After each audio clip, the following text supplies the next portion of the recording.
In three, two, and one.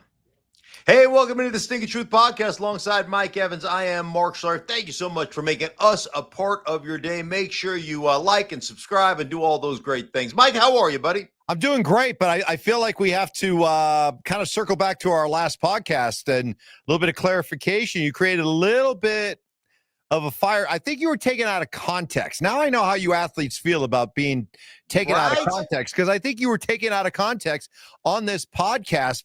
Pro Football Talk put out something you said here about Aaron Rodgers, about going on a 25-minute diatribe about the Jets running game. And it was portrayed like, Aaron Rodgers was just like, trashing the Jets, and he was just, rambling on like some crazy man. And, I tried to retweet and tell people, hey, look, this was just part of a really good conversation that you had with Aaron Rodgers that really showed the passion that Rodgers still has for football. Yeah, completely. Like, I think if you listen to the entirety of that podcast, you understood the respect that not only that I have for Aaron Rodgers and his football knowledge, but the respect he has for the game. Yeah. And it wasn't about bashing the Jets. I'm the one that brought it up. I'm the one that said this is the worst run game I've ever seen in my entire life. And then he went on to say a lot of things about that run game over a 25-minute conversation on just the run game alone that didn't make sense to him, that talked about like just his overall understanding of fronts and where the ball should cut, where it should you attack the front side. And I'll give you for instance. So if you're getting like, we'll call it over under fronts, right? Over fronts are designated with a 50 number. Under fronts are designated with a 20 number. Okay. So if I get a 25, the second letter, or the second, number, not letter, but the second number in that front, a 25 front, a 5 front means after you go 25 front. So the second number, it refers to the will backer being off the ball. 5 is off the ball, which means the strong side linebacker, would be on the ball. If I said a 57 front, it would refer to it's an over front, meaning you got a 3 technique over the strong guard, okay? And that means a defensive end in a 6 technique is lined up over the tight end, and a Sam linebacker is off the ball. Now all of a sudden the will linebacker is on the ball. It's how we designate fronts, 4-3 front, so anyhow, long story short, it's just football like intricacies. Right. And you're talking about, hey, if we're running against a 25 front strong side, right? That Sam linebacker that's on the ball on a 25 front is not letting the tight end reach him. His job is to create a wall. So as a running back, you're going to push that gap to create extension, but understand you're probably cutting that ball back into the B gap, or even the front side A gap, and so you start to understand kind of, hey, as a back, you need to know where the likelihood of this ball, where that likelihood cutback lane is, where you still need to press, but that ball is not getting outside 9 times out of 10. 9 times out of 10, the tight end isn't going to dominate the Sam linebacker, whose job is to constrict that running lane and turn it back to the defense. So you need to know that stuff, right? And you get into a conversation with Aaron Rodgers. He's talking about fronts and where the hole is. Hey, man, on this one, if we're running belly, we want to be able to get all the way back to the backside A gap on this because of the way they run this front. And so it was a fascinating conversation. And one of the things I find fascinating about Aaron, like, he will ask himself in the middle of a conversation questions, and he'll start thinking about it, and then he'll start talking about like how he would answer that particular, like, he's just going on. Right. I find it fascinating. And to take that conversation that you and I had and to parse it out, to take a piece of it, to make it sound as though Aaron Rodgers was besmirching the Jets, being derogatory, is by Pro Football Talk? Yeah. It's disingenuous. Like, it's a disingenuous statement if you really listen to what we were talking about in the podcast. Yeah, and this is good news if you're a Steeler fan, because I think that's what we're trying to capture, the idea that this guy, he's a football savant. Okay, that's one thing. And number two, this notion that he's, quirky and he's out there and he's got all these other interests, and how focused is he on football? Your conversation that you relayed shows a guy who is absolutely still committed to, interested in, fascinated by all things football. And to go along with the talent that he still possesses, that's why I think Aaron Rodgers in Pittsburgh is going to be a good fit. I do too. Like, hey, listen, man, he struggled early in the season. He admitted that he struggled early in the season. He had a hamstring and I think a knee or ankle that was really bothering him.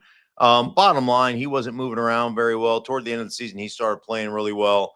And I was thoroughly impressed just watching him play, watching the games that I studied as I got ready to call a game.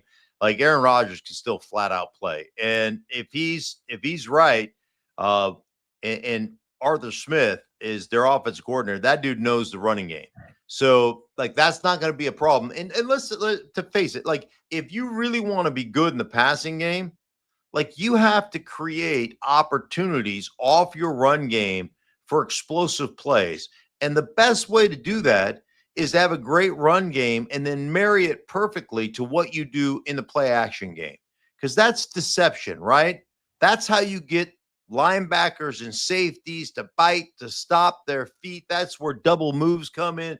That's where all of a sudden everybody gets sucked up in an outside zone. You boot keep out the backside. You throw something in a flat. It's a 6-yard completion that turns up the sideline for 36 yards. Like, that's how you create those things.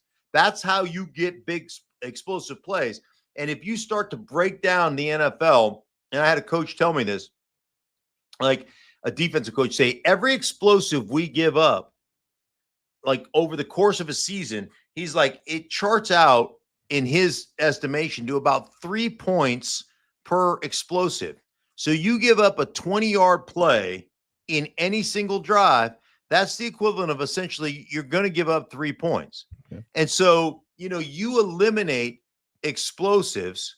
Like, if you're giving up 10 explosives a game, to get those explosives mean you've got to put some offense together, right? To get 10 explosives, but 10 explosives are going to equal about 30 points the opponent's offense is going to score on you.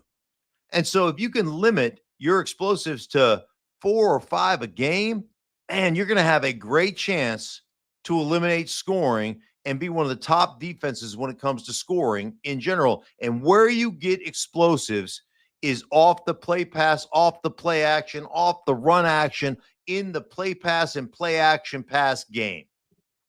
Arthur Smith, Aaron Rodgers working together. How about Caleb Williams and Ben Johnson? There's a lot of optimism about those two working together in Chicago. And you've had a chance over the last several years to work with Detroit games, Dan Campbell. I know you've gotten a chance to know Ben Johnson. Just in terms of Ben Johnson's philosophy, his system, how he coaches it, how do you see that Ben Johnson, Caleb Williams dynamic working out? I think it's going to be huge. Caleb Williams took 68 sacks last year. He still threw 20 touchdowns versus 6 interceptions. And he holds the ball too long, some sloppy footwork. Full disclosure, I was texting back and forth with Ben the other day, just like, hey, man, give me some insight, because we're going to talk about Caleb Williams on the TV show. So just give me some insight on what's going on, what you guys are working on, all these kind of things. And so Ben was like, man, completely receptive to coaching, can coach him hard. He wants to be coached hard. And then Caleb at the Fanatics Fest the other day goes, hey, man, he's always cussing at me. He's always dog cussing me, and I love it. I love the kind of coaching I'm getting. So I would tell you this. One, Ben Johnson does a phenomenal job of tying the play pass and the play action pass to the run game. So he does a great job of making everything look the same. He does a great job of running the football. And I think he is the best coach that I have witnessed at creating a run game in non-run down and distance. So second down and long, third down and long. When you have a second down and long, what are you going to get from a defense? You're going to get a favorable run look. You're going to get light boxes. You're going to get them defending the pass, right? So it's an opportunity to pop a run. His inside trap game is as good as any trap game I've witnessed in the league in the last 15 years. And it's because he runs it in down and distances where the defense is turning their back and trying to get out of there to get depth, to take away the intermediate routes. He is great at that, great design, great understanding of when to call those plays. So he's going to take a lot of pressure off of his quarterback. The other thing that he'll do, because he loves to run trick plays, he loves to run that stuff, but there's a deeper meaning behind that stuff. And the deeper meaning is, listen, one of the things I have to guard against is guys becoming complacent or bored.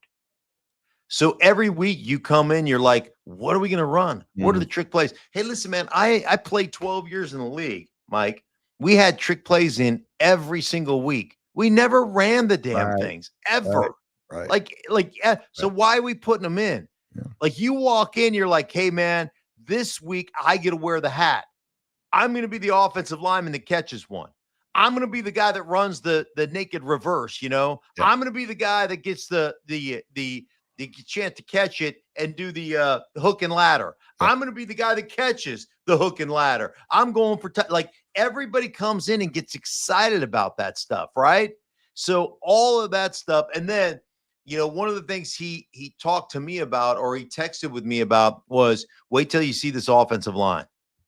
Like, we have made huge improvements. We went out and we attacked free agency with Dolman, right? They got the guy out of Kansas City. Shoot, I forget what his name is. Damn it. The really good guard who played tackle for Kansas City at the end of the season last year. I can't remember anybody. It'll come to you. But anyhow, they attacked free agency. They went out and got a player that used to play for Detroit and Jonah Jackson to come back and play guard. And if that guy is healthy, that guy is about as good as it gets in this league. So they went out and made all kinds of Thuney. Oh, yeah. Joe Thuney. Yeah. So they went out and made all kinds of drastic improvements along their offensive line. So, like, he was telling me, hey, man, this group is going to be so much better than it was.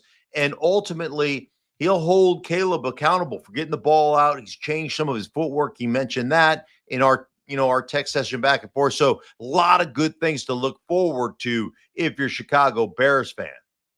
Do you also anticipate him coaching with that same fourth down, go for it, reckless or aggressive, however you want to describe it, mindset that Dan Campbell's had that's made Detroit famous? Do you anticipate Ben Johnson doing that as well? Yeah, I think that's a big Ben Johnson, Dan Campbell trait. Yep. And I think one of the things that's really cool about that, talking to Dan Campbell about this multiple times, is I want my guys to be so versed at going forward on third down and long, or popping a draw on third down and long, and getting us to fourth down and short. Like, I want them to be so used to it that it becomes basic operating procedure, that your blood pressure doesn't intensify, that your heartbeat doesn't start to race. Oh, third down and long, I can't wait to see what we're calling. I can't wait to get in fourth down and short. I can't wait to have an opportunity to convert that.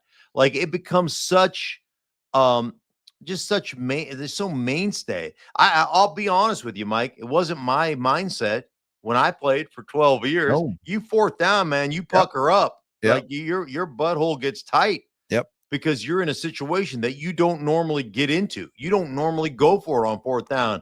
Those guys are so used to it, it's not like a big deal. And that was a big philosophy for Dan Campbell over the last couple of years. And his guys were great at it. Yeah, and to your point about running the ball, and if this really catches on and you see more and more teams play copycat, you're right. 2nd and 8 is no big deal. You can run the ball on 2nd and 8. You can run it on 3rd and 6, knowing that you're going to go for it on 4th and 2.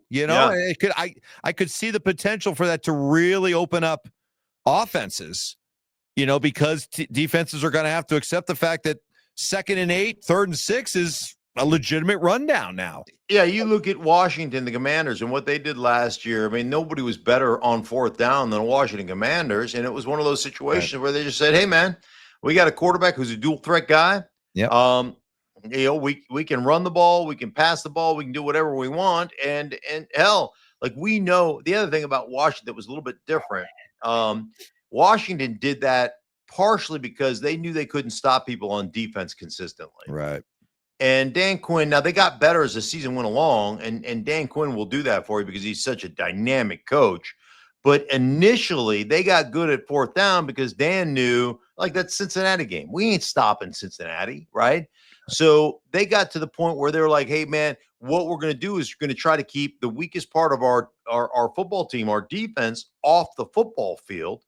And we're going to go for it on fourth down so they can be fresher and we can do things on that side of the ball that normally we wouldn't be able to do. So it was, it's the classic case of complementary football that we talk about. I know what my weakness is. Mm-hmm. My weakness is my defense right now. I know I'm not where I want to be. I mean, I've had this conversation with Dan Quinn. So what are we going to do? We'll go for it on fourth down. We'll keep them off the football field. We'll rely on our young quarterback. We'll do those things. We'll run. That's how they won. Man, they had 5 games, I believe 5 games, Mike, that they won on the last possession. Field goal, touchdown drive, or not last possession, but the last drive. Field goal, touchdown drive, whatever the case may be. Like, they were exceptional because, again, that's how they played. So the quarterback situation in terms of coach and quarterback is pretty clear in Chicago. Not so much the case in Indianapolis. You got Anthony Richardson, who was a high, 4th or 5th overall pick, who still hasn't really popped yet. Now he's taken to doing a rap career. He debuted. He dropped a new rap single. And you got Danny Dimes, Daniel Jones, trying to make a comeback with the Indianapolis Colts. How do you see that quarterback battle playing out in Indy? Wow. It's like a spitwad fight, right? Between those two. Like, I mean, there's not going to be a whole lot of damage done. Bunch of 5th graders. What do I always say? I want a quarterback that happens to be an athlete, not an athlete that's been made to play a quarterback. Anthony Richardson, and I know people will say, hey, man, he's still young and this, that, and the other. Dude, the guy's an athlete, an exceptional athlete, but, man, he's not a very good quarterback. And, oh, by the way, neither is Daniel Jones. And Daniel Jones is one of those guys, like, the guy that can answer all the questions and the guy that can get an A+ on the test, but then steps on the football field and telegraphs passes and throws interceptions and, like, what do you call it? Red stripe? Or yeah, when he was with the Giants, they used to call it like red striping guys because they had that red stripe right down the middle, and he just eyeball one dude the whole time like a shark. Dun dun dun dun. Dun dun dun dun. Dun dun dun dun dun dun dun dun dun dun dun dun dun dun, and then and all the DBs are all breaking on at the same time. Everybody's jumping in front of it. And you're like, dude. So yeah, I mean, Daniel Jones is an exceptional athlete too. There's no question about it. But the history of Daniel Jones would say he does not pass the confetti test. And Anthony Richardson, come on, dude. Like, you got time to drop a rap single. How about working on your football acumen? How about working on your quarterbacking skills? Like, isn't that your classic line right there? Doesn't that apply here? Build a career and your brand will follow rather than the other way around. Right. But, that guy is a guy that, is not ready for prime time. I don't know that he's he's exciting. He's an exciting athlete. Like, I want football players. What I always tell you about football, like, football is easy for football players. It's really hard for athletes. And that dude's an exceptional athlete. And I don't know that he'll ever kind of amount to the quarterback you would hope he would have amounted to. He's great at, like, running around with the ball and throwing it 70 yards. If that's what if that's what you think makes a quarterback, then more power to you. But that is not what consistently wins in this league. You ready for me to throw you a nice cement mixer hanging curveball that you can hit about 450 feet into the third deck? Yeah, please You do. ready for this one? Russell Wilson, one of your favorite topics. Yeah. Russell Wilson talking about Malik Neighbors with the Giants. Russ says, quote, I came here because of him. I really wanted to play with someone who is special like him. Hack away. You came to the Giants because they're the only ones that offered you an opportunity to start. It had, come on, dude. Like that's the disingenuous part that drives anybody who has followed Russell Wilson in a place where he has played, that drives those fan bases nuts. If you're not a Russ Wilson sycophant, if you're from Seattle or you're from Denver and you've watched the guy play, when he comes out with stuff like that, it rubs you the wrong way because it's 100% not true. Hey, man, I'm sure that he's really excited to play with Malik Neighbors because why wouldn't you be? Mm-hmm. Malik Neighbors is awesome. That dude is awesome. And he can get after you too, right? He wants the ball. And I remember after a game where Tommy DeVito's playing and they can't move the ball for 3 inches, and Tommy DeVito's I can't remember who they're playing, but he's just getting crushed. And he complained about not getting the ball. And I was just like, Malik, man, play guard. Watch out they're bringing pressure on every down because you can't block anybody. Quarterback can't get you the ball. Like, understand how the game works. Understand everybody else's problems. But, for Russ, one, do I think he and Malik Neighbors are going to be a prolific passing tandem? No. Why? Because I don't think he's going to start for long. I don't think he's starting 17 games. Like I've told you many times on this podcast, I wouldn't start him for one game. I would look at what the Denver Broncos did last year. They were rated before the season started as the 31st best overall roster. They went out and drafted the 6th overall quarterback, considered the 6th best. Many people said he was a second rounder. And Sean Payton started him with an offense that couldn't run the ball, that doesn't have a premier wide receiver, but a good defense. And what happened? Some growing pains early, ended up winning 10 games based on the strength of that defense. And when that defense started leaking oil, guess who was ready? Because he got that opportunity to play. It was Bo Nix. And Bo Nix, by the way, threw for 3,700 yards, 29 TDs, had another 4 TDs rushing, and over 400 yards rushing the ball. And there's no question now in year 2 who our franchise quarterback is.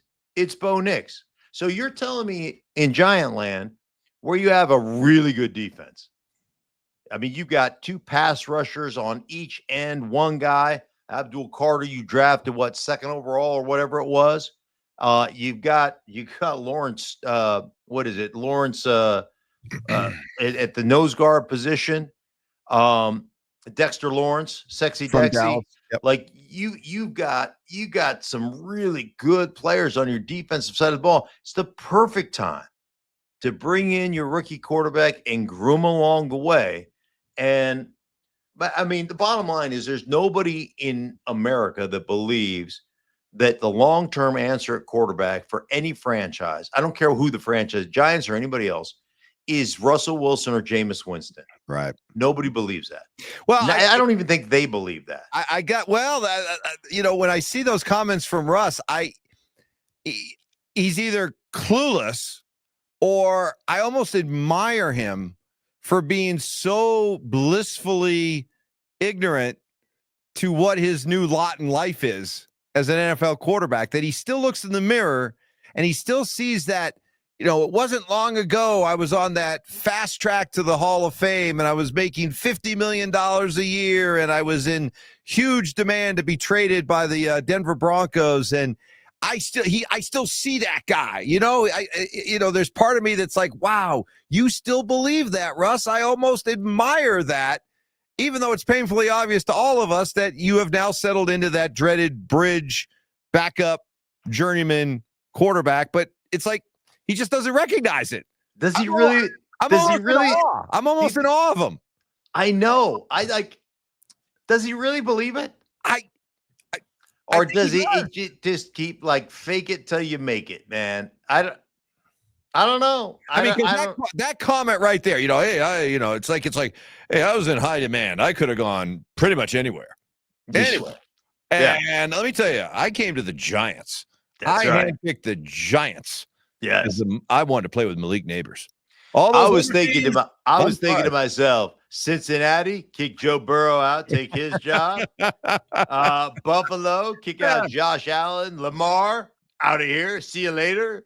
But I decided the Giants because of Malik Neighbors is the place I wanted to be. The buffoonery is amazing. Speaking of buffoonery, I got to ask you a question. Yeah. So on his YouTube channel, Brandon Aiyuk, did you see this? You and I were talking about this before. I wanted to segue to that, but go ahead, take it. Yeah. So here are his comments. Let me just pull up his comments because he's talking about the fact that that the 49ers were talking about the potential of trading him, right? And it was just funny to me because I was like, dude, get a grip on who you are. So, and kind of your lot in life. Hold on real quick. I'll find this real quick. I've got it. Okay. So here's what he said on his YouTube channel. They was talking about trading me while I was off Percocet and muscle relaxers and peeing in a cup in my bed. I couldn't walk for 10 weeks. Ain't nobody trading for me. And it came off as like you're offended that they were talking about moving you. And I'm like, dude, I wish I could buy you for what you're worth and trade you for what you think you're worth. Like you're coming off an ACL. They have yet, by the way, the extension he signed kicks in this season. So if they could move him, they'd move a bunch of money off the books. By the way, Jawan Jennings played exceptional football last year for them. That's why they felt like they could move Debo. And toward the end of the season, Ricky Pearsall started playing really good for them as well. And so you look at Aiyuk, and Aiyuk is really good, but come on. There's nobody in America that couldn't pick 15 guys that you'd rather have over Brandon Aiyuk, right? Mm-hmm. I mean, we could all pick those guys. Mm-hmm. So I look at it and I kind of laugh about, like, can you be that like Russ, blissfully unaware of how the NFL actually works? And, John Lynch, their GM, even said it this offseason. He said, hey, listen, we had to get younger and cheaper. And they did that, and they moved a lot of guys.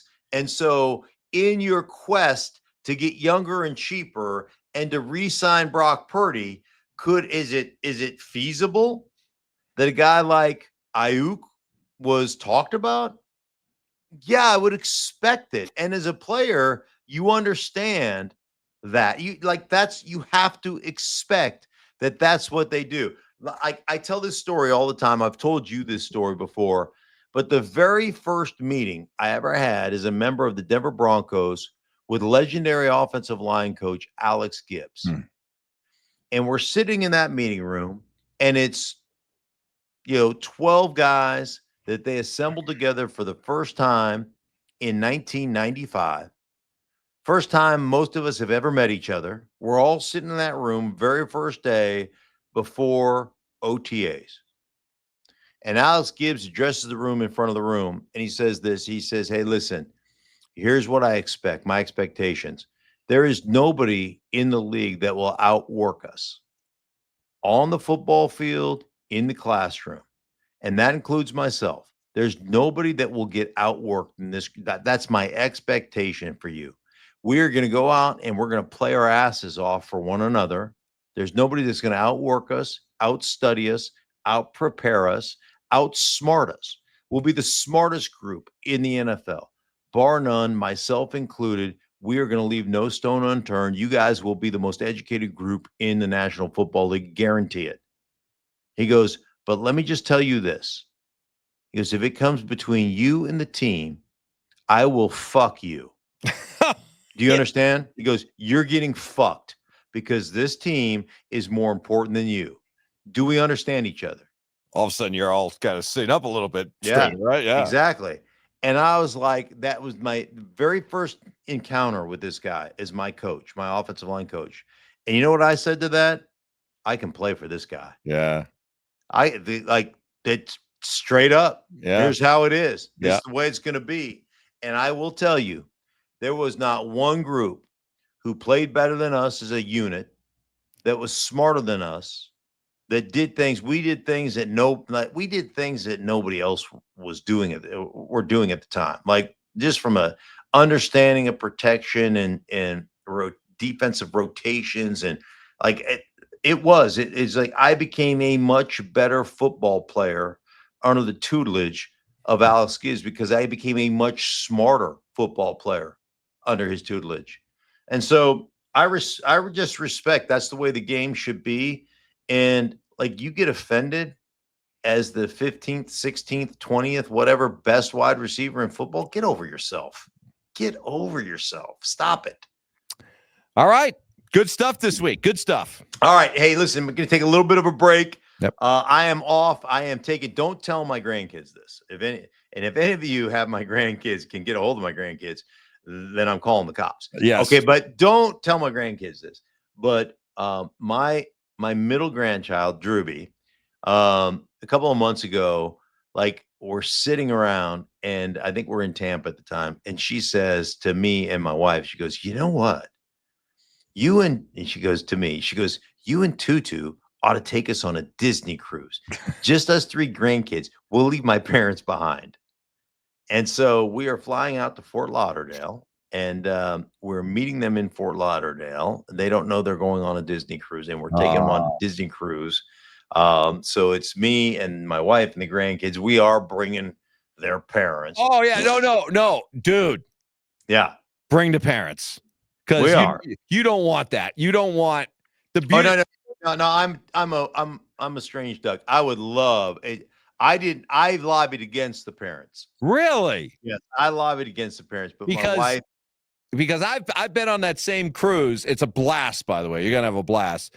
But I was there watching that dynamic with parents and the grandparents just had that look of like they were so happy by about 7 o'clock, 8 o'clock at night that they could pass the grandkids off to the parents, go enjoy the rest of their night, and then pick it up again the next day. You're talking about me. So I've got a suite. So I've got a suite with bunk beds and other things. All the grandkids are sleeping with my wife and I in our suite. Oh, okay. So we're leaving the parents to go. You guys go do whatever you do. We don't even care. But you know me, I'm 8 o'clock at night. Lights out, boy. Hey, I'm a sailing man. Now that I'm the captain. I am the captain. I'm the captain now. We want to go to bed. So anyhow. Oh, you're going to have a blast. It's going to be a blast. So we'll be back after the 4th of July weekend. For Mike, I am Mark. Thank you so much for making us a part of your day. Make sure you like and subscribe. For everybody involved in the Stinkin Truth Podcast, we thank you for listening. We'll be back with you guys after the 4th of July. All right. All right, buddy. Have a blast. Well, you're on tomorrow, and then you're off starting. No, Thursday. I'm off tomorrow. I'm you leaving. are? Yeah. Okay, so you're gone. So I won't talk to you again until. Well, we'll see each other. Like, come over and get the snowblower. I'll be in. Okay. Yeah, I'll be in Denver on the 2nd of July. So like the 3rd or whatever. All right, we're going to Mexico next week, so I'll be back on the 2nd, so I could come over there on the 3rd if you want. Yeah, that's perfect. Perfect. All right. Have a great time. Thanks, man. Later. Right, yeah.